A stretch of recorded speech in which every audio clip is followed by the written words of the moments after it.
सामाजिक कार्यकर्त्या अंजली दमानिया यांनी मंत्री राधाकृष्ण विखे पाटील यांच्यावर जोरदार टीका केली। आधी आरोप केले, आता त्यांच्याच प्रचारामध्ये सहभागी होतात ते असं म्हणत अंजली दमानिया यांनी राधाकृष्ण विखे पाटील यांच्यावर जोरदार टीका केली। स्वाती पाचुनकरांच्या प्रचारामध्ये विखे पाटील सहभागी झाले होते।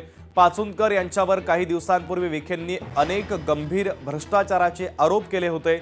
रांजणगाव कारेगाव गटातील उमेदवार स्वाती दत्तात्रय पाचुनकर यांच्यावर रांजणगाव येथे 72 गुंठे मोक्याची जमीन बनावट कागदपत्रांच्या द्वारे हडपल्याचा गंभीर आरोप करण्यात आलेला होता आणि यानंतर आता विखे पाटील यांच्यावर दमानिया यांनी टीका केलेली आहे। मागणी होती आम्हाला द्या म्हणून गावच्या विकासाकरता। ती खाजगी व्यक्तीने ती त्याच्यामध्ये बळकवण्याचा प्रयत्न केला आणि तो वाद चालू होता। शेवटी ग्रामपंचायतीला ती जागा देणं हेच महत्त्वाचं होतं, कारण सार्वजनिक प्रयोजनासाठी ग्रामपंचायतीला जागा देणं काही त्यामध्ये मला वाटतं कोणाचा विरोध असण्याचं कारण नाही आहे।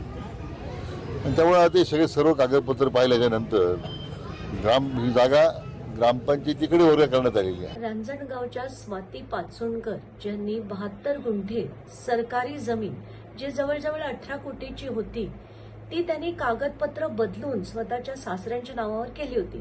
या संदर्भात त्यांच्यावर 13 केसेस झाल्या होत्या। अशी व्यक्ती ज्यांच्या विरुद्ध तेव्हाच्या काळी राधाकृष्ण विखे पाटीलच लढले होते, तेच राधाकृष्ण विखे पाटील आज त्यांच्या प्रचारासाठी झेडपीच्या प्रचारासाठी गेले असतील तर हे किती किती किती वाईट आहे। त्या प्राप्त परिस्थितीमध्ये एक कॉन्स्टिट्यूशनल निर्णय माझ्याकडून झाला हे मान्य करतो मी। आता त्याच्यानंतर ते न्यायालयात प्रक्रिया गेली, आता ते सबज्युडिस मॅटर झालंय, त्यामुळे मी त्यावर जास्त भाष्य करणार नाही। परंतु शेवटी यामध्ये तो प्रश्न आता न्यायालयाच्या कक्षेत असल्यामुळे तो निर्णय आपण मान्य करायचा। लोकशाही मराठी ऐका, पहा, जागरूक रहा।